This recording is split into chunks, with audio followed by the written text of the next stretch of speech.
And this is one of his absolute best heroes at the moment. He has made a lot happen on it, whether it's early rotations around the map, securing runes is sacred, and the jump in from Monkey already. Iragi taking a good chunk of damage there. Is Pandamu going to go down first? No. So they'll find first blood. Pandamu gets it before he dies. I'll take that on the Dazzle, right? This hero is obviously gaining a lot of steam. I even saw one of the top threads today. Gonna reside here, but there hasn't been a huge separation as of yet from either of the cores. As Kaz moves over, instead they turn their sights onto Taiga. The slowdown's there, and with a couple quick punches and a meld strike ready, that is going to be a dead Enigma. Yeah, you can kind of see how that death happens, because he's pressuring in there with the Malphus, and he had the demonic conversion ready, right? So he's like ready to go Eidolons, but he's waiting for that perfect moment where they can get the kill on the Dazzle, and then suddenly it's not working out, and the TA comes over, and you're just dead. So like, it kind of looks like you fed, but at the same time, you were close to a kill. Iragi goes down now, and Seb trying to make a turnaround happen. I mean, the early pressure that you get from this lineup, Thunder, they've got a lot of just firepower. And then it comes back to the ancient stacks as well, which can be there for Pakos too. So there's this idea of how much do they want to pressure and play into the dire jungle, and how much do they want to sit back, as the rotation is coming to that top lane. Matthew takes some damage. Sacred as well as dead. In some trouble. Yeah, that as soon as we talk about it, they immediately go on in to make a move to stop this. But Matthew, can he get the jump away? Oh, it's just barely not off cooldown. Couple more punches coming in, and body blocked. Able to dodge it. The mischief needs a couple more seconds, but can't get it. Yeah, not quite there yet, you know. It's Monkey King players. They don't buy boots very often. So we'll see if he eventually gets them. Yeah, so good rotation. We'll spot him, but he's already got wards over on the other high ground. They already had it. Actually, a sentry by the camp that caught that. That's brutal. Yeah, that was rough. And in the meantime, BZM gets jumped on. The chase down Cookie not quite there, but because they're not going to go for any more, but instead they get him with the Mortimer's Kisses. And now Taiga also taking a couple more globs of goo. Seb drop down low, and okay, these rotations is a little bit dangerous. Pandamu the turn. There's going to be the X, the boat coming out on to the Timber. He catches them mid-chain. And some weird stuff happened to the Force Staff. But will they have enough to bring down Seb? It doesn't quite look like it. They have vision though in the trees. He's gonna give away the water, but that's, you know, and they probably knew at that point anyway with how the fight went. I'll just clear it up there from Seb, saying, yeah, 100% definitely a ward up there. And Draghi moves in. The X afterwards going to connect. Matthew ready for the turn. So Aegis down. Do they have a second round of this? The black hole immediately taken away by Taiga. And now Iragi, he's going to pop that BKB and try to run away. Matthew in some trouble, but that is going to be a dead Enigma. Everybody else backing out. Pakaz punching out Treants. And so the Aegis fight ends up just being a trade tier 1 tower, or tier 2 tower rather. Pakaz gets stunned for the moment. Alone is there. X on to BZM. Then Amar moves in. Sacred in some more trouble here. It's got to go for the Cookie away, and Amar able to dodge the sun. Pandamu throws out the grave. Sacred in trouble. Dazzle is dead. And Thunder, they're just trying to push that advantage too much. And OG, they're punishing this. Also, they definitely don't have a Force Staff. They have Cookie. My bad. Only Seb as of yet, it feels like. And I'm not sure why they're trying to force this so hard. I mean, that is the interesting thing, right? Because obviously, black hole down, you feel like you can make something happen, but why there? And now they're coming back again. They're going for Iragi. Boundless strike to open. The Torrent afterwards. If you can make it work, it's good. Maybe afterwards, Seb's going to get brought down. They didn't need the X for the first kill, which means they set up for the second.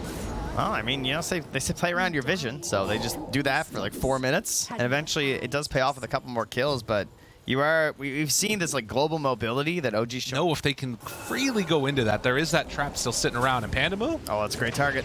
Runs into everybody. Hello, hello. Crave right on himself at the start. That's pretty cool. We'll get off the poison touch afterwards. X is there. Do they have enough to bring down one Amar? Stunned by the black hole. A turnaround. Oh, he saves his buddy. 3 and 4, they go well together. And the turn was so good, as Alone is going to just barely get out of there. But Pakaz the savior, Pakaz the hero, Pakaz SP Pastor, is it happening? Oh my God, Thunder, the chase down. Seb all alone down here. Sacred will spot him. And look for, ooh, the stun. They have the X chase down from Sacred. But the rest of the team coming in afterwards. No Enigma for this fight. Kaz pops BKB already. Turns, wants to take down Amar. They're not doing as much damage as they need. Sacred throws out the Centaur. Seb is dead by virtue of that TA. And now turning onto this Timber Saw. Matthew still managing to live, and they actually push him back inside. Excellent teamwork. Well done by Sacred as Kaz turns, looking for the punch down, but the disarm and the turnaround with the black hole. They get a Yule's off, but it doesn't matter. They find their targets, take them all down.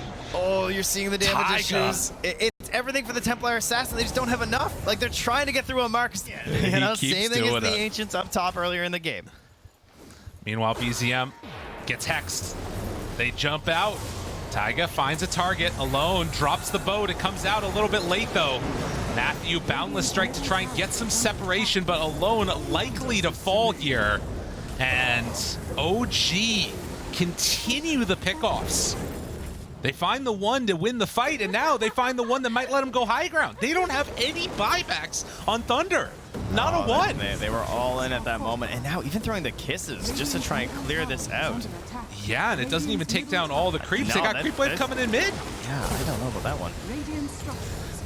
Well, Pakaz shows up, turns, kills Jiraki, and now just backs away.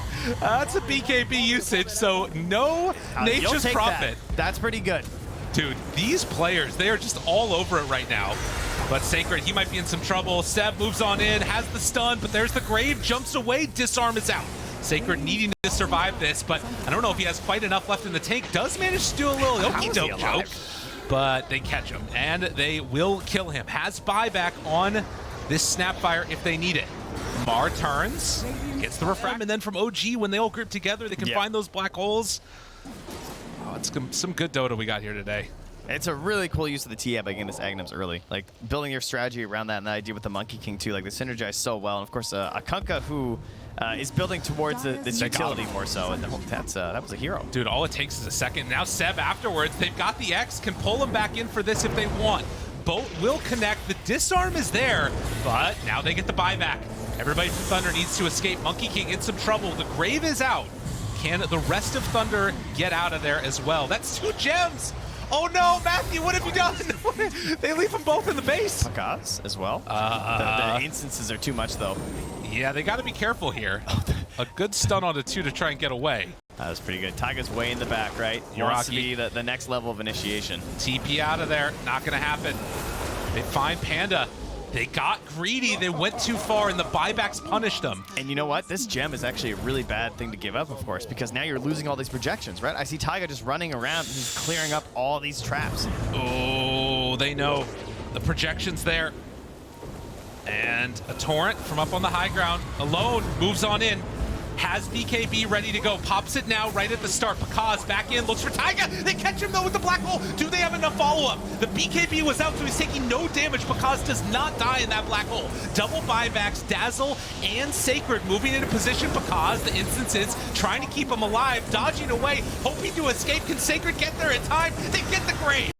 But is it going to be enough? Can they eat him up? Spider legs running, throw him away! Get on back to the base! They somehow managed to save Pakaz! Somehow, some way, they keep him alive.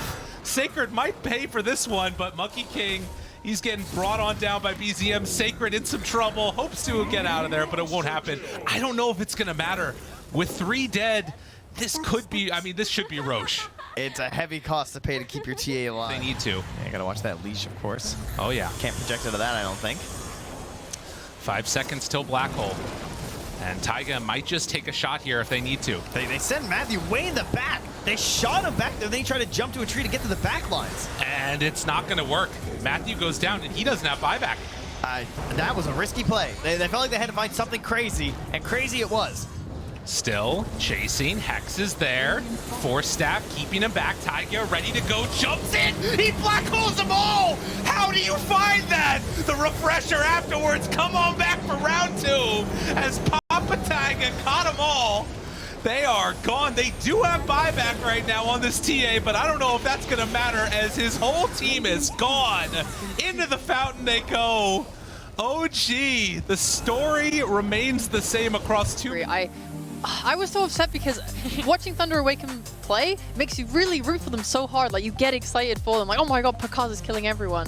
I just think my biggest criticism was their map control. They didn't seem to understand what objectives they were meant to take. Like you talked about not controlling Roche properly. As well, they used their first Aegis to continually push the tier 2 bot tower. That tower does not give you anything. It doesn't give you very much map control. You don't usually play around that area at that point of the game. They are also at that point too weak on most heroes to be diving. They do a good dive that's pretty decent. They get some kills, but the problem is they stick around, keep going, and OG, I think, played very passively, as they should. That's what their lineup does. They're looking for their timings, and they just punish these dives under their tier 2 towers, and that's how they kind of eke back into the game. And I think what Thunder Awaken probably needed as a change is like maybe look for an early gem to match your Roche timing, really just take away all vision from OG and like